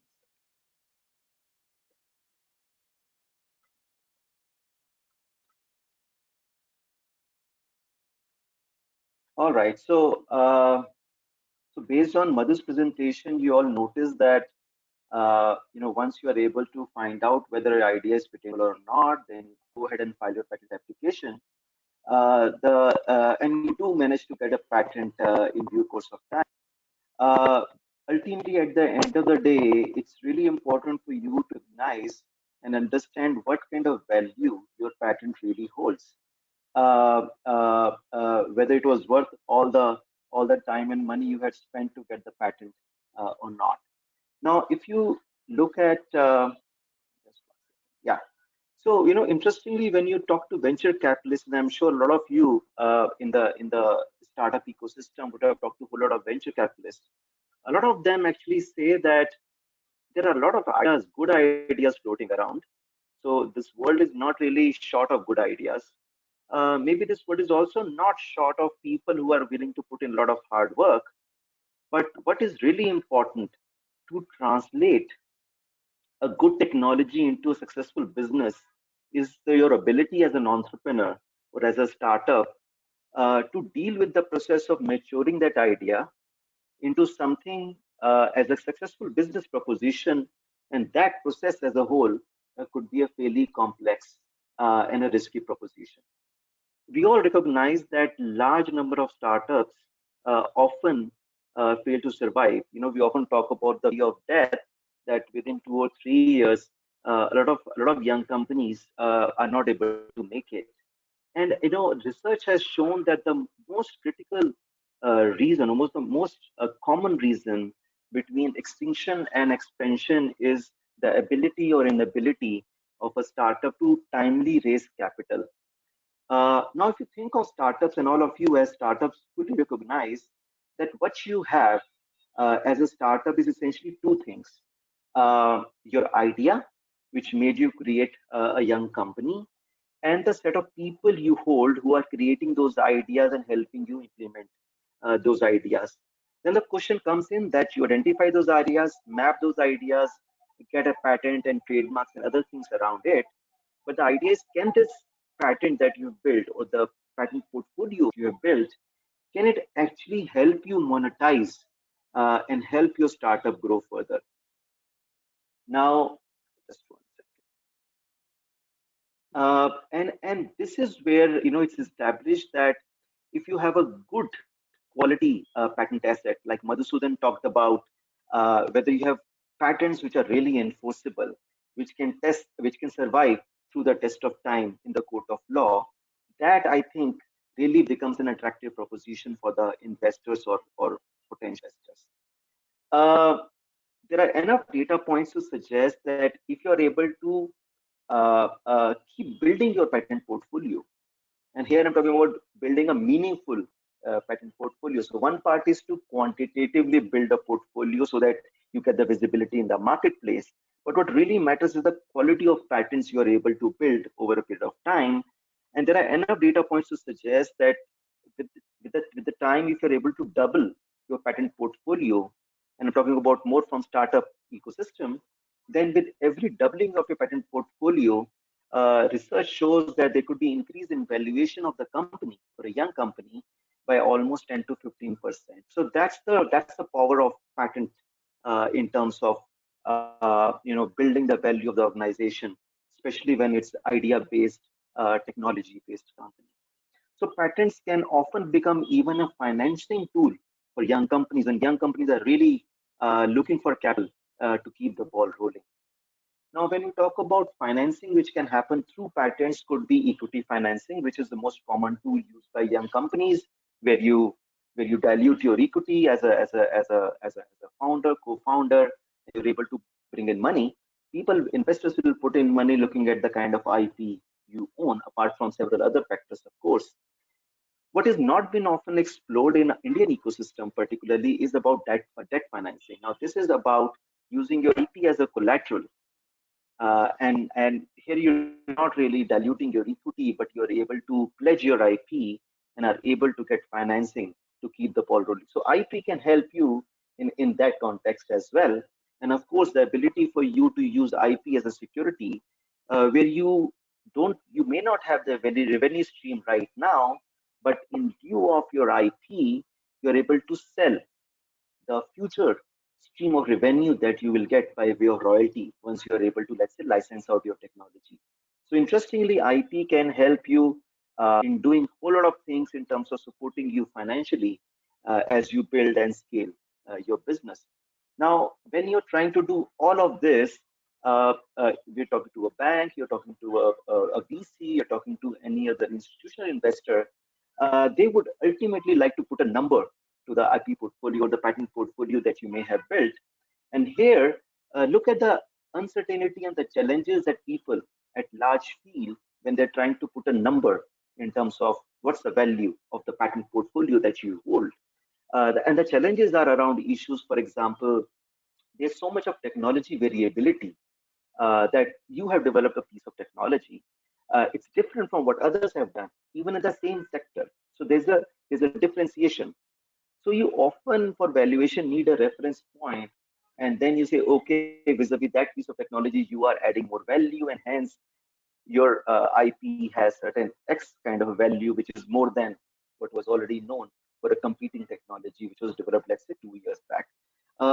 So unless you have a reference point, it becomes difficult because of the variability of the technologies in question. Market size, we don't know. Today, when you have an idea or even if you have prototype, you get a patent in your pocket. You might be interested in US as a market, but whether you will be able to make it to the US market or not. You're looking at India as a big market, but how is the regulatory environment for you to get a good value or able to sell the product in the marketplace? So these are the kind of uncertainty you have to deal with when you're trying to do a patent valuation exercise. Again, the aspect around legal viability, which Madhu briefly touched upon, that you may get a patent, but it has to be at the end of the day a meaningful, high quality, in a way enforceable patent, which can deal with any kind of challenge that it may face in the court of law.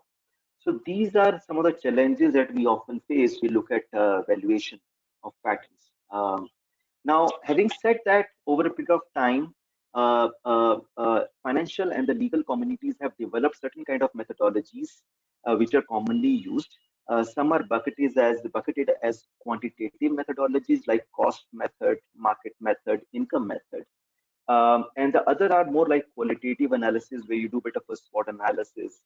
What is really becoming most common is the hybrid approach, where you do a mix of qualitative and quantitative methodologies and try to arrive at some number which is realistic and workable. Now, when you talk about valuation regarding the cost-based approach for valuation, here the model is that how much it will cost you to replace technology X with an equivalent technology Y. That cost of replacement, or how much money you spend to develop a piece of technology, that becomes a reference point for you to arrive at what is the value of that IP. Now, this is one way of doing it, but the challenge is that this methodology does not take into consideration what are the market opportunities, what kind of revenue stream you can have, and what is the market size and things like that. So there are limitations. While it's again a commonly used methodology, but it has its own set of limitations. When you look at income-based approach for evaluating a patent, you are looking at what kind of revenue you can generate over a period of time on this piece of technology. Here again, the limitation is in terms of you have still not started making money, you have still not started receiving royalty on that piece of technology. So some of it is based on speculation. And the idea is that if you're doing a little bit of speculation, how do you input meaningful data to get to a number which is realistic and workable?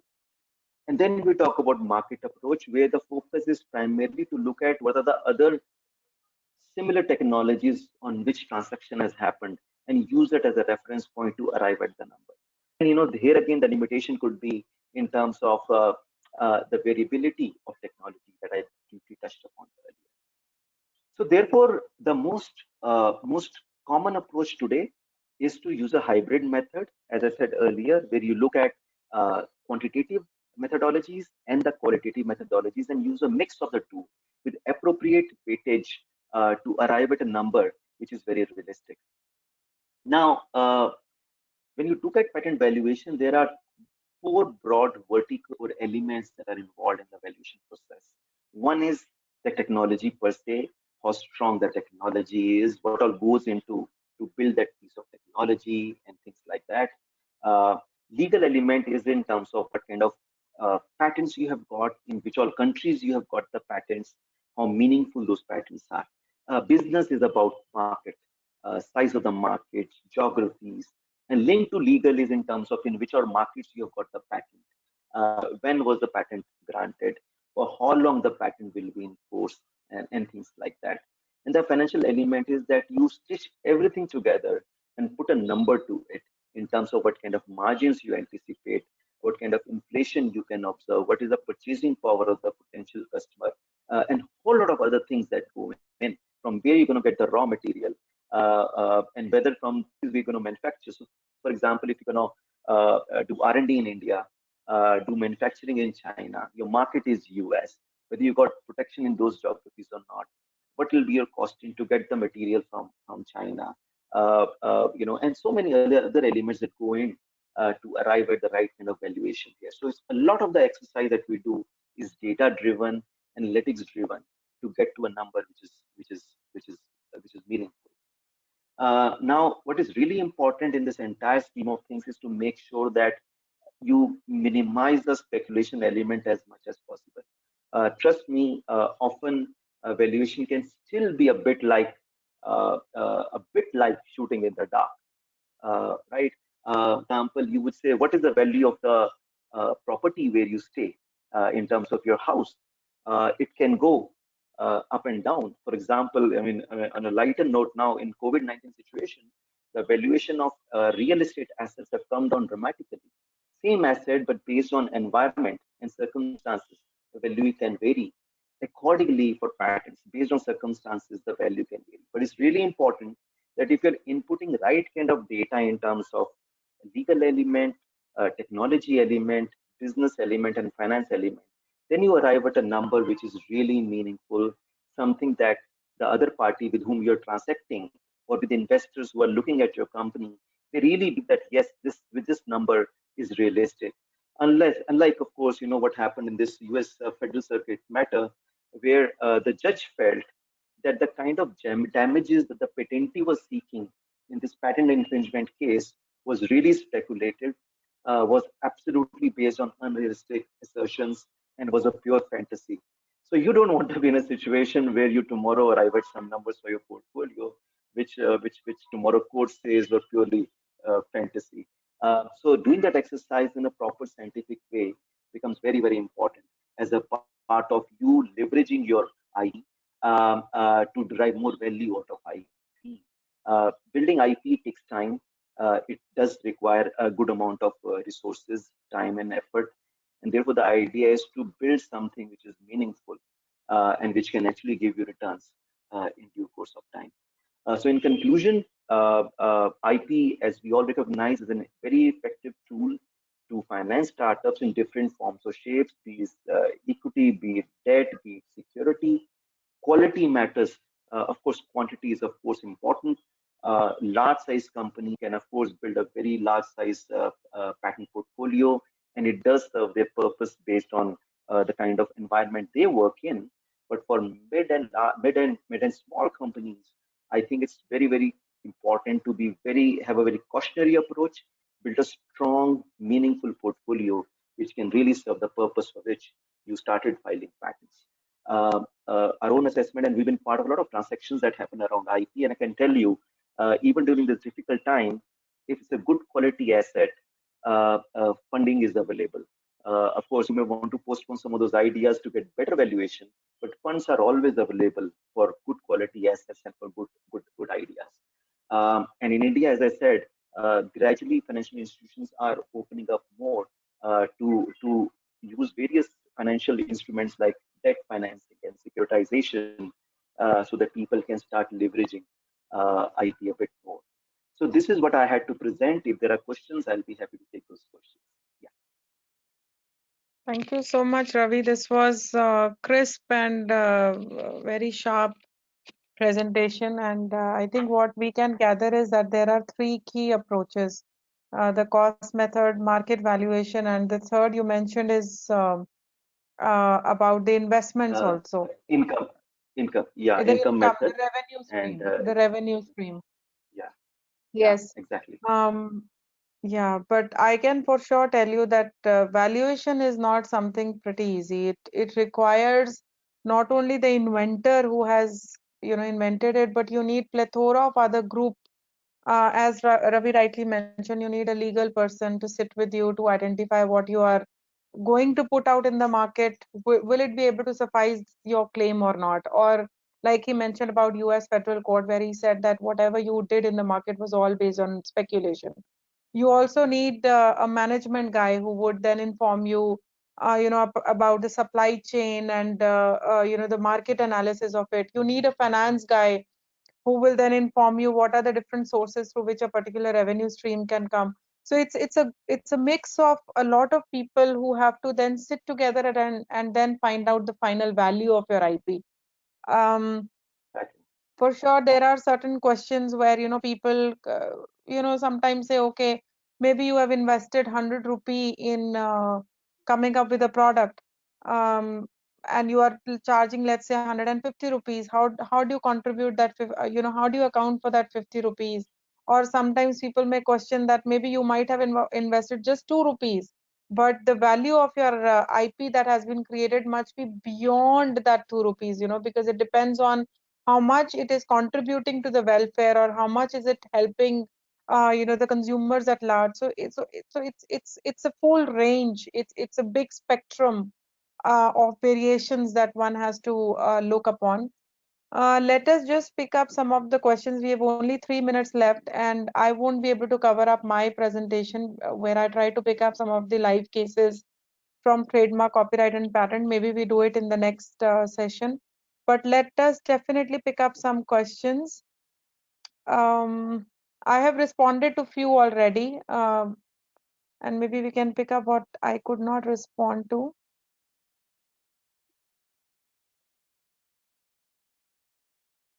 There is a huge. It's so difficult to find out which one are the right ones. So, like, there was one question, not really on patent valuation, Ravi, but he mentioned about would patent that is granted in US hold good for India, and I said that it is more territorial in nature. If you were to assert your IP in any country, you must have a granted patent over there. Um, okay, so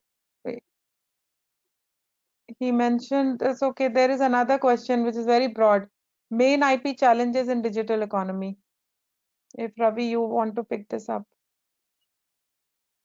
I mean, while it is very broad, when we talk about this digital economy, you're talking about, let's say, a whole lot of products that may come up. You will see a lot of similarities in products. So, for example, a whole lot of people are talking, for example, of developing products very similar to let's say, Zoom. So, for example, if you think in this direction, you can have one whole lot of new innovation happening, but you can also see challenges in terms of infringement. So, for example, if innovators are developing something new, I think it's imperative to be careful, look at the kind of portfolio, patent portfolio, or IP portfolio other competing players have already built, and see to it you don't end up infringing their patents.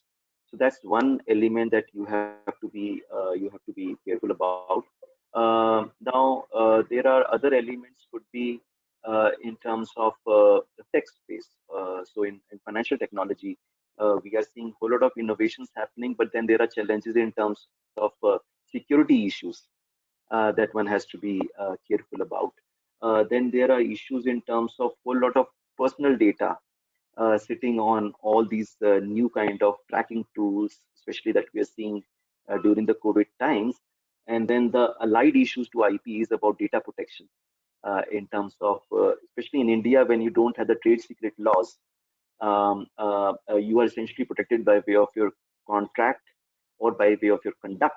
And therefore, while there's a lot of discussion about developing data protection law, and as some of you probably already know that we have this bill sitting in the parliament, which has been referred to a committee for the comments. But I think we have data protection law in place that will give a lot of confidence in this new environment of digital economy that we operate in, because a lot of data will be available online, and the issue is that even with the best of security systems that you may have, online security systems, you would see issues of data theft. And unless you have a proper focused legislation around data protection, there could be abuse of data around. So I think these are some of the things that I think government is already working on. But I think these are some of the elements I can think of right now. Yeah, very well said. And also with artificial intelligence as another new area coming up with, there are certainly issues as to who is the inventor. Is it the machine, depending on how much intelligent the machine has become, how quickly or how independently is that machine able to take the decision? There are also True. issues with regard to enablement, because when machine does an invention, there is a huge algorithm that runs within it, which no one knows. And patent is more about quid pro quo, where you actually disclose everything. So there are a lot of legal questions around that area when it comes to artificial Absolutely. intelligence. I think this gives us a good indication that, yeah, maybe we need something on AI, digital economy, specifically as a separate webinar to then couple it Yeah. with the IP valuation, because in that case, valuation will be completely different. And it's Oh, a new absolutely. thing just coming up for all of us. Absolutely. I Just think to we take that must call it a point day, and further. thank you so much. Yeah, go Okay. ahead. No, go ahead, Ravi. No, just one light point was, for example, you talked about AI and how system or machine can be an inventor. As some of you would have read that about 2 months back, we had the judgment from a US court where one of the inventors was listed as a machine, as an inventor, and the court held that at least under the US law, it has to be a natural person who can be an inventor. A machine cannot be an inventor. The wording of the Indian patent law is Yeah. also somewhat similar. Of course, courts in India have not tested this issue, but I'll not be surprised if in the next 1 or 2 years our courts may actually see this issue. And the allied interesting issue, Sheetal, is that what if a machine infringes somebody else's rights? Who Yeah. will be liable for that infringement? So those are some very interesting things Yes. that can be debated in some of the future sessions. Yeah. Yes, yes. Thank you so much. I think also coupled with the fact that whether law is following technology or technology is following the law. I mean, both have to go hand in hand. And, the definition of inventorship is age old, and maybe we need now to relook into the patent statutes and see what is beneficial for all. So I think with this, let's call it a day. Thank you so much to all the panelists and Ministry of MSME for giving SOCHAM this opportunity to conduct live sessions. And we'll come back again after maybe 10 days. The dates will be announced to you soon, but you'll definitely hear a lot more from other panelists too. So keep an eye on that. Thank you so much. Bye and have a nice day. Thank you so much. Thank Thank you. you. Thank you. Thanks.